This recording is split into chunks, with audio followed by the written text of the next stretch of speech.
स्मरन् मुकुन्दं नृपगोहनं पुनः विहातुमिच्छे नरसग्रहो यतः इदं हि विश्वं भगवान् निवेतरो यतो जगत्स्थान निरोध संभवाः तद्धि स्वयं वेद भवांस्तथापि वै प्रादेशमात्रं भवतः प्रदर्शितं त्वमात्मनात्मानमवेज्य मोगधृक् परस्य पुंसा परमात्मनः कलाम् अजं प्रजातं जगतः शिवायत महानुभावाभ्युदयो दिगल्यताम् इदं हि पुंसस्तपसा श्रुतस्य वा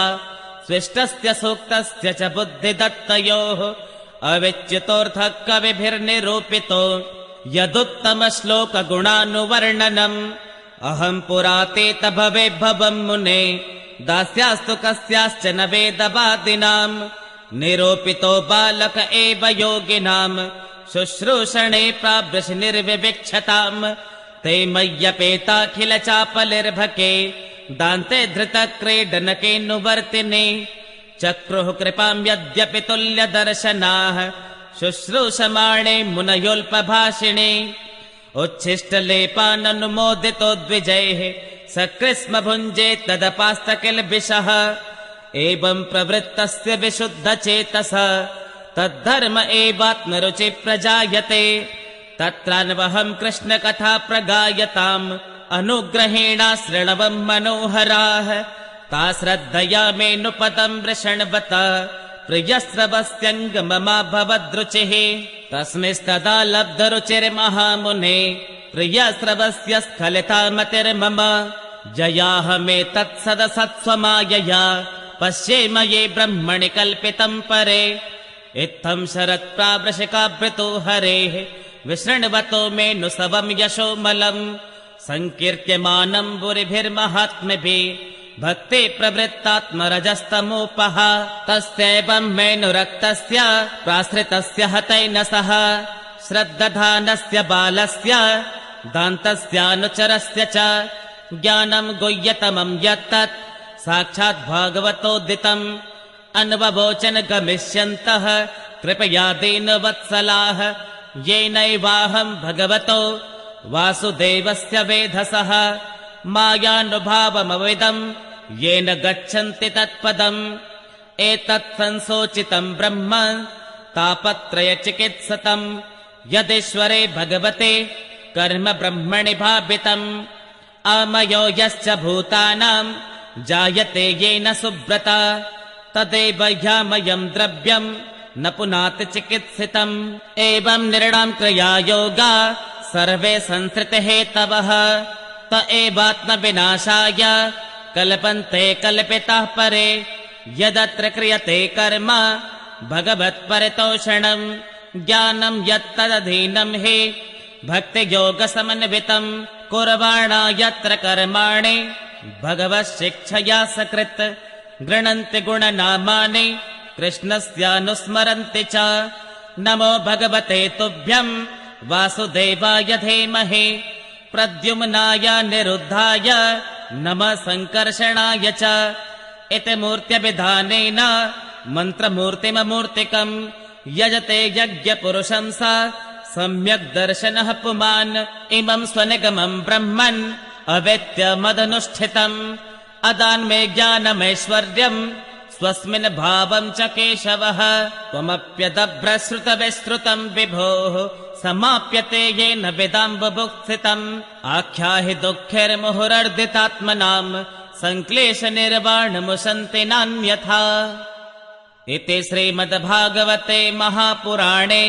पारमहंस्यां संहितायां प्रथमस्कन्धे व्यासनारद संवादे पंचमोऽध्यायः। अत षष्ठोऽध्यायः नारद जी के पूर्व चरित्र का शेष भाग। सूत उवाच एवं निशम्य भगवान् देवर्षे जन्म कर्म च भूया प्रपच्छतं ब्रह्मन् व्यास सत्यवते सुतः। व्यास उवाच भिक्षुभिर्विप्रवसिते विज्ञानादिष्टभिस्तव वर्तमानो वयस्याद्ये तथा किमकरोत् भवान् स्वायम्भुवकया वृत्त्या वर्तितं ते परं वयः कथं चेदमुदस्त्राक्षे काले प्राप्ते कलेबरम् प्राक्कल्प्य विषयामेताम् स्मृतिम् ते सुरसत्तम न ह्ये सव्यवधा काल एष सर्वनिराकृतिः नारद उवाच भिक्षुभिर्विप्रवसिते विज्ञानादिष्ट्रभिर्मम वर्तमानो वयस्याद्ये तत एतदकारशम् एकात्मजा मे जननी योषिनि मूढा च किङ्करे मय्यात्मजेनन्यगतौ चक्रे स्नेहानुबन्धनम् सस्वतन्त्रा न कल्पासेत् योगक्षेमम् ममिच्छते एषस्य हि वशे लोको योषा दारुमये यथा अहम् च तद्ब्रह्मकुले उशिवांस्तदपेक्षया दिग्देशकालाभ्युत्पन्नो बालक पञ्चहायनः एकदा निर्गताम् गेहात् दोहन्तीम् निशिगाम् पथे सर्पो दशत्पदा स्पृष्टः कृपणाम् कालचोदितः तदा तदहमेषस्य भक्तानाम् शमभिप्सतः अनुग्रहम् मन्यमानः प्रातिष्ठम् दिशमुत्तराम् स्फेताञ्जनपदांस्तत्र पुरग्रामव्रजाकरान् खेटखरवटवाटिश्च वनान्युपवनानि च चित्रधातुरविचित्राद्रेन् निबभग्नभुजद्रुमान् जलाशयाच्छिवजलान् नलिने सुरसेविताः चित्रस्वने पत्ररथे विभ्रमद्भ्रमरिस्त्रियः नलवेणुशरस्तम्भ कुशकीचकगब्बरम् एक एवाति यातोऽहम् द्राक्षम् विपिनम् महत् घोरम् प्रतिभयाकारम् व्यालोलूकशिवाजिरम् परिश्रान्तेन्द्रियात्माहम् त्रिटपरेतो बुभुक्षितः स्नात्वा पीत्वा हृदे नद्या उपस्पृष्टो गतश्रमः तस्मिन् निर्मनुजेरण्ये पिप्पलोपस्थ आस्थितः आत्मनात्मानमात्मस्थम् यथा श्रुतमचिन्तयम् ध्यायतश्चरणाम्भोजम् भावनिर्जितचेतसा औत्कण्ठ्याश्रुकलाक्षास्य हृद्यासिन्मेषनिर्हरिः प्रेमातिभरनिर्भिन्नम् पुलकाङ्गोतिनिर्वृतः आनन्दसम्प्लवेलेन नापश्यमुभयम् मुने रूपम् भागवतो यत्तन् मनः कान्तम् शुचापहम् अपश्यन् सहसोत्तस्थे वैक्लव्यादुर्मना इव दिदृक्षुस्तदहम् भूय प्रणिधाय मनोहृदे वीक्षमाणोऽपि नापश्यम् अवितृप्त इवातुरः एवम् यतन्त विजने मामाहागोचरो गिराम् गम्भीरश्लक्षण्या वाचा शुचा प्रशमयन्निव हन्तास्मिन् जन्मनि भावान् माम् द्रष्टुम् विहार्हते अविपक्वकषायाणाम् दुर्दशोऽहम् कुयोगिनाम् सकृद्यद्दर्शितम् रूपम् एतत् कामायते नघ मत्कामशनकै साधुः सर्वान् मुञ्चति यच्छयान् सत्सेवया दीर्घयाते जाता मयि दृढा मतिः हित्वा वद्यमिमम् लोकम् गन्ता मज्जनतामसे मतिर्मयि निबद्धेयम् न विपद्येत कर्हिचित् प्रजासर्गनिरोधेऽपि स्मृतिश्च मदनुग्रहात् एतावदुक्तो परराम तन्महत् भूतम् नभो लिङ्गमलिङ्गमीश्वरम् अहम् च तस्मै महताम् महीयसे सृष्णावनामम् विदधेऽनुकम्पितः नामान्यनन्तस्य हतत्र पठन् गुह्यानि भद्राणि कृतानि च स्मरन् गाम् पर्यटस्तुष्टमनागतस्पृहः कालम् प्रतीक्षन् विमदो विमत्सरः एवम् कृष्णमतिर्ब्रह्मन् असक्तस्यामलात्मनः कालः प्रादुरभूत्काले तडित्सोदामनि यथा प्रयुज्यमाने मयिताम् शुद्धाम् भागवतीम् तनुम् आरब्धकर्म निर्वाणो न्यपतत्पञ्चभौतिकः कल्पान्त इदमादाय शयानिम्भस्तु दन्वत शिशयिशोरनुप्राणम् विविशेन्तरहम् विभो सहस्रयुगपर्यन्ते उत्थायेदम् सृच्छतः मरीचिर्मिश्रा ऋषया प्राणिभ्योऽहम् च जज्ञिरे अन्तर्बहिश्च लोकास्त्रीन् पर्यम्यस्कन्दितव्रतः अनुग्रहान् महाविष्णो रविघातगते क्वचित् देवदत्तामिमाम् वीणाम् स्वरब्रह्म विभूषिताम् मूर्छयित्वा हरिकथाम् गायमानश्चराम्यहम् प्रगायत स्ववेद्याणे तीर्थपादप्रियस्रवाः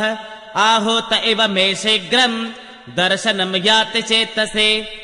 एतद्ध्यातुरचित्तानाम् मात्रास्पर्शेच्छया मुहुः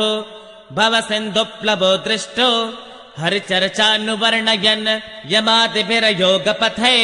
कामलोपहतो मुहुः मुकुन्दसेवया यद्वत् तथात्माद्धा न शाम्यते सर्वम् तदिदमाख्यातम् यत्पृष्टोऽहम् त्वया नघ जन्म कर्म रहस्यम् मे भवतश्चात्मतोषणम् सूत उवाच एवम् सम्भाष्य भगवान् नारदो वासवे सुतम् आमन्त्र्य वीणाम् रणयन् जयो यादृक्षिशो मुने अहो देवर्षि धन्योऽयम् यत्कीर्तिम् शार्ङ्गधन्वनः गायनमाद्यनिदम् तन्त्र्या रमयत्यातुरम् जगत् इति श्रीमद्भागवते महापुराणे पारमहंस्याम् संहितायाम् प्रथमस्कन्धे व्यासनारदसंवादे षष्ठोऽध्यायः। यस्येहावयवैर्लोकान् कल्पयन्ति मनीषिणः कट्यादिभिरध सप्तोर्ध्वम् जगनाद्दिभिः पुरुषस्य मुखम् ब्रह्म क्षत्रमेतस्य बाहवः उर्वो वैश्यो भगवतः पद्भ्याम् शूद्रो व्यजायत भूर्लोक कल्पित पद्भ्याम् भुवर्लोकोऽस्य नाभितः हृदा स्वरलोक उरसा महर्लोको महात्मनः ग्रीवायाम् जनलोकश्च तपोलोकस्तनद्वयात् मूर्धवे सत्यलोकस्तो ब्रह्मलोकः सनातनः तत्कट्याम् चातलम् क्लिप्तम् उरुभ्याम् वितलम् विभो जानुभ्याम् सुतलम् शुद्धम् जङ्गाभ्याम् तु तलातलम् महातलम् तु गुल्फाभ्याम् प्रपदाभ्याम् रसातलम् पातालम् पादतलत इति लोकमयपुमान् भूर्लोक कल्पित पद्भ्याम् भुवर्लोकोऽस्य नाभितः स्वरलोक कल्पितो मूर्ध्न इति वा लोककल्पना इति श्रीमद्भागवते महापुराणे पारमहंस्याम् संहितायाम् द्वितीयस्कन्धे पञ्चमो अध्यायः। अथ षष्ठोऽध्यायः प्रारभ्यते। विराट स्वरूप की विभूतियों का वर्णन। ब्रह्मोवाच वाचाम् वह्निर्मुखम् क्षेत्रम् छन्दसाम् सप्तधातवः हव्यकव्यामृतान्नानाम् जिह्वा सर्वरसस्य च सर्वासूनाम् च वायोश्च तन्नासे परमायने अश्विनो रोषधीनाम् च घ्राणो मोद प्रमोदयो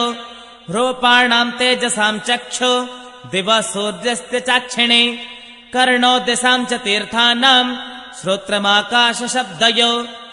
तद्गात्रम् वस्तु साराणाम् सौभगस्य च भाजनम् त्वगस्य स्पर्शवायोश्च सर्वमेधश्च चैवहे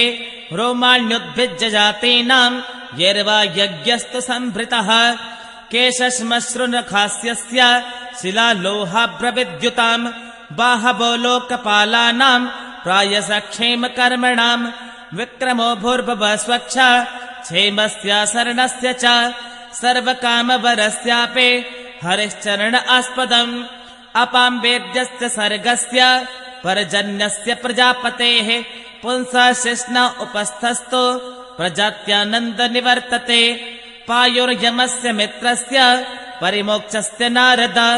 हिंसाया निर्धतिर्मृत्यो निरयश्च गुदस्मृतः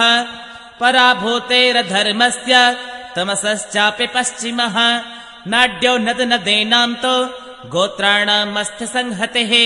अव्यक्तरससिन्धूनाम् भूतानाम् निधनस्य च उदरम् विदितम् पुंसो हृदयम् मनसा परम् धर्मस्य मम तुभ्यम् च कुमाराणाम् भवस्य च विज्ञानस्य च सत्त्वस्य परस्यात्मा परायणम् अहम् भवान् भवश्चैव त इमे मुनयोऽग्रजाः सुरासुरनरा नागा खगा मृगसरीसृपाः गन्धर्वाप्सरसो यक्षा रक्षो भूतगणो रगाः पशवः पितरः सिद्धा विद्याज्ञाश्चारणद्रुमाः अन्ये च विविधा जेव जलस्थलनभोकसः ग्रहर्षकेतवस्तारात् तडितस्तनयित्नवः सर्वम् पुरुष एवेदम् भूतम् भव्यम् भवच्च यत् तेनेदमावृतम् विश्वम् वितस्थितमतिष्ठते स्वदिष्णम् प्रजपन् प्राणो बहिश्च प्रतप्यसो एवम् विराज प्रतपंस्तपन्त्यन्तर्बहिः पुमान् सोऽमृतस्याभयस्येषो मर्त्यमन्नम् यदत्यगात् महिमेश ततो ब्रह्मन् पुरुषस्य दुरत्ययः पादेषु सर्वभूतानि पुंसस्थितिपदो विदुः अमृतम् क्षेममभयम् त्रिमूर्ध्नोद्धायमूर्धसो पादस्त्रयो बहिश्चासन् अप्रजानाम् य आश्रमाः अन्तस्त्रैलोक्यास्त्वपरो गृहमेदो बृहद्व्रतः श्रुते विचक्रमे विश्वङ् शासनानशने उभे यद विद्या च विद्या च पुरुषस्तुभयाश्रयः यस्माद्दण्डम् विराट्जज्ञे भूतेन्द्रियगुणात्मकः तद्द्रव्यमत्यगात् विश्वम् गोपिसूर्य इवात्तपन् यदास्य नाभ्यान्ननिलान् अहमासम् महात्मनः नाविदम् यज्ञसम्भारान् पुरुषावयवादृते तेषु यज्ञस्य पशव सवनस्पतयः कुशाः इदम् च देवयजनम् कालश्चोरुगुणान्वितः वस्तून्योषधया स्नेह रसलोह मृदो जलम् ऋचो यजन्ति सामाने चातहोत्रम् च सत्तम नामधेयानि मन्त्राश्च दक्षिणाश्च व्रतानि च देवतानुक्रम कल्प सङ्कल्पस्तन्त्रमेव च गतयो मतया श्रद्धा प्रायश्चित्तम् समर्पणम् पुरुषावयवैरेते सम्भारा सम्भृता मया इति संवृत सम्भार पुरुषावयवैरहम्